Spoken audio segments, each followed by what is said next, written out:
Queensland Government Gazette of the 12th of December 2022, which outlines recent changes to the ministry.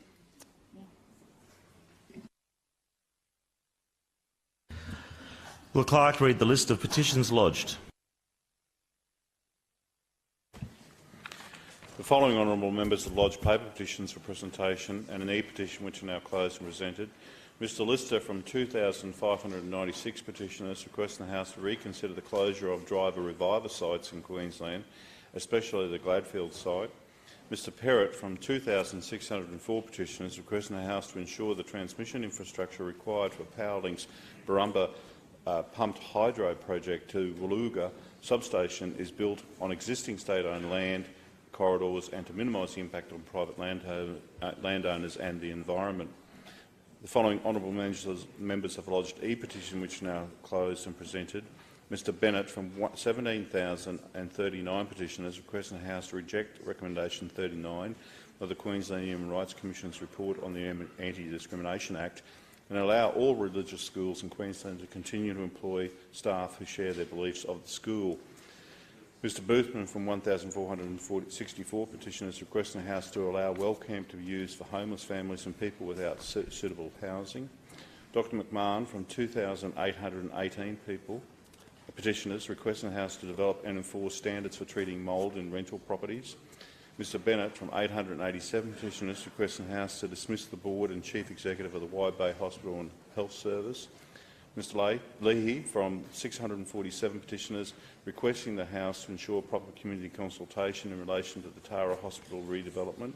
Mr Andrew from 497 petitioners requesting the House to discard the current design for the Yeppoon Road intersection upgrade with Dairy Inn and Artillery Roads and either construct an underpass or a roundabout at this intersection. The following lodged e-petitions sponsored by the clerk are now closed and presented. 518 petitioners requesting the House to amend legislation to mandate that solar panels and storage batteries be put on all freestanding houses.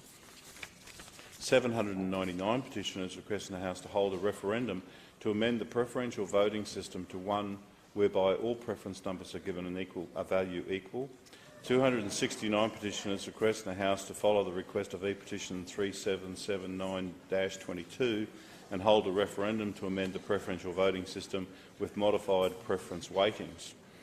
640 petitioners requesting the House to stop the proposed development of Perrin Park and undertake a proper consultation process. 2,141 petitioners requesting the House to remove all state legislative barriers to the use of nuclear power and facilities in Queensland. Notifications and tabling. So I call the clerk. I inform the House of the tabling of certain papers in accordance with the notification and tabling of papers document emailed to members. Are there any ministerial papers?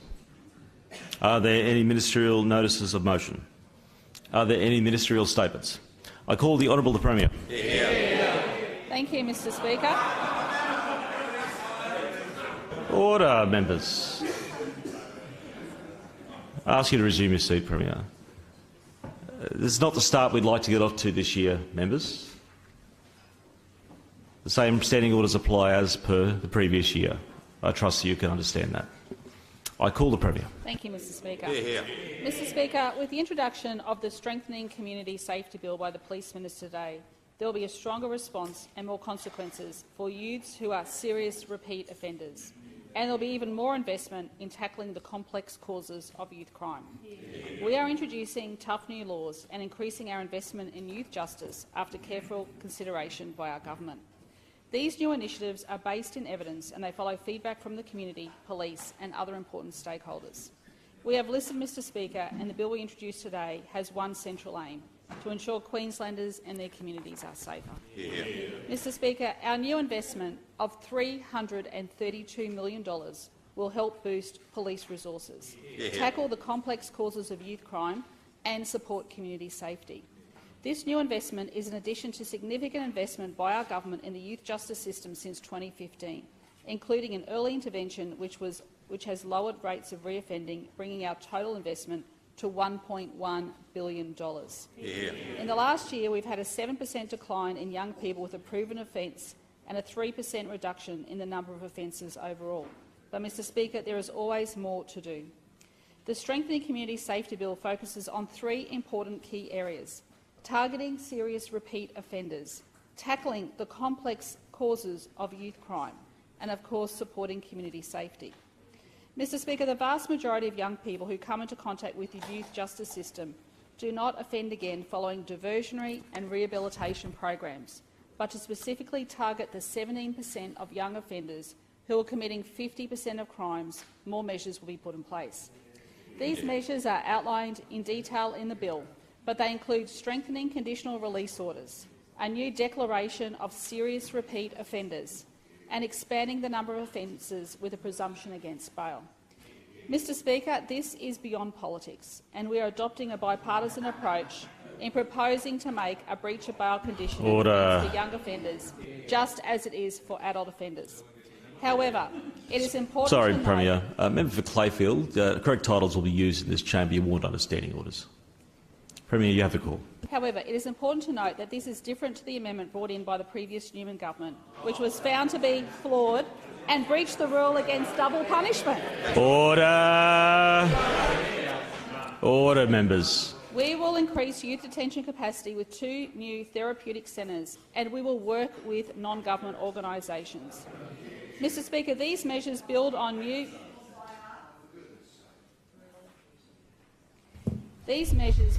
proposed laws, including increasing the maximum penalty for unlawful use of motor vehicle from 7 years to 10 years imprisonment, a more severe penalty of 14 years for certain circumstances, including if the offence is committed at night, and amending the Youth Justice Act to require courts to take into account previous bail history, criminal activity and track record when sentencing. Just as importantly, we will increase penalties for criminals who have boasted about their crimes on social media. Mr Speaker, while we target serious offenders, we will continue to fight the complex causes of youth crime, and we will invest $100 million in additional funds into programs proven to make a real and substantial difference. This includes, Mr Speaker, the continuation of intensive case management in Townsville and Cairns, and expansion of the current program across Brisbane, Logan, Toowoomba, Moreton, Gold Coast, Rockhampton and Ipswich. The expansion of the Youth Co-responder teams into Toowoomba, Hervey Bay, Mount Isa, Ipswich and South Brisbane. Other measures include a further investment of $4 million in on-country programs and more investment in grassroots early intervention programs. Mr Speaker, these measures allow a greater response to tackling youth crime and its complex causes to help break the cycle of offending for the future. Our government is determined that all Queenslanders and all communities are safer, and safety must always come first. We will expand joint flying squads with a $17 million investment for expert youth justice workers to partner with police to target high-risk youth offending. We will help older Queenslanders, Mr Speaker, to secure their homes with a $15 million program to help senior citizens install security improvements. These funds will be rolled out in a targeted way in the areas of greatest need, which will be prioritised based on advice from police. Our $10 million vehicle immobilisers trial will be rolled out this year in Cairns, Townsville and Mount Isa. We will also commit $9 million to enhance assistance for victims of crime, Mr Speaker, including $3 million to boost counselling capacity and support non-government organisations. We continue to boost the capacity for the Queensland Police Service to tackle youth crime and keep the community safe, including over $66 million for proactive policing, including a $25 million injection for high-visibility police patrols and additional funding for social media monitoring and engagement. Mr Speaker, there are now more police in Queensland than ever before, more than 12,000 officers. Our police are well trained and well equipped. We continue to provide them with the latest technology available. Mr Speaker, we have listened to the community, and this action is all about putting our community first. We will use the full force of the law to target the small cohort of serious repeat offenders that currently pose a threat to community safety. When these young people reoffend time and time again, we need the police to catch them, and we need the courts to do their job. They have the resources, they have the laws, they have the tools. And importantly, Mr Speaker, they have this government's full support to keep our community safer. Mr Speaker, since this House last sat, we have dealt with one of the most unimaginable and unthinkable incidents in Queensland's history. The shooting on a Western Downs property last December, which led to the horrific murders of Constable Rachel McCrow and Matthew Arnold, and neighbour Alan Dare was described by police last week as a religiously motivated terrorist attack. The impact of this incident sent shockwaves not only through Queensland but across the country.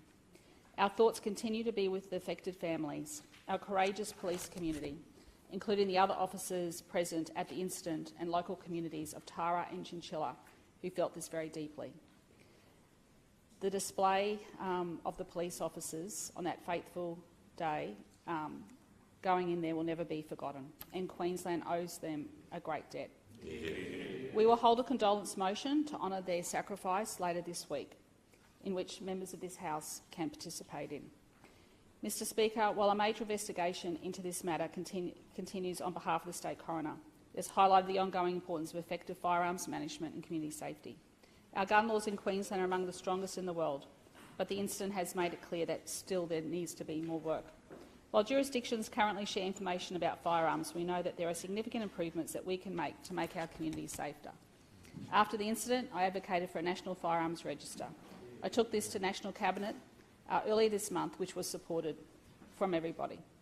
Police ministers will report back to National Cabinet in the middle of this year on how best to achieve this. It will be a complex and long-term undertaking due to significant challenges, navigating laws, licensing regimes, data sets and IT systems of each jurisdiction, but we know that it will be worth it. Mr Speaker, I'm confident that all jurisdictions will work through these challenges collaboratively. As the Prime Minister has said, this cooperation is critical, and I can assure that the community that Queensland will be playing its part. Queenslanders and those brave souls who lost their lives deserve nothing less. Mr Speaker, for more than a week now, residents of the Western Downs have been under threat from large destructive bushfires.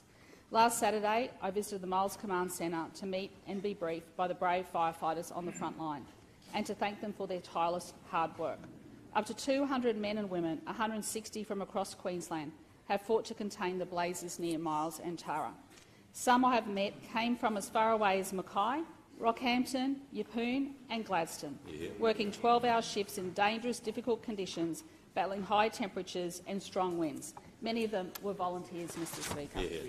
Men and women fighting to save properties and people's livelihoods, putting their own lives on the line. I'm sure the House joins with me in thanking them for their magnificent efforts. Mr Speaker, this morning I can report that as of late yesterday, 160 firefighters remain strengthening containment lines and water-bombing aircraft are on standby. Sadly, 19 homes, 1 business and 5 other structures have been destroyed, along with tens of thousands of hectares. Thankfully, no lives have been lost. I'm advised that the danger rating will remain high through this week. Our government stands ready to help those impacted with financial support available through the Queensland and federal government's disaster recovery funding arrangements. There's assistance of up to $180 per person and $900 for a family of 5 suffering hardship. The grants are a safety net for those directly impacted and can't afford to meet immediate unexpected costs of essential items like food, medication and clothing. Giving victims help and some peace of mind in these difficult and stressful times. I call the Deputy Premier, Minister for State Development, Infrastructure, Local Government and Planning and Minister assisting the Premier on Olympic and Paralympic Games infrastructure.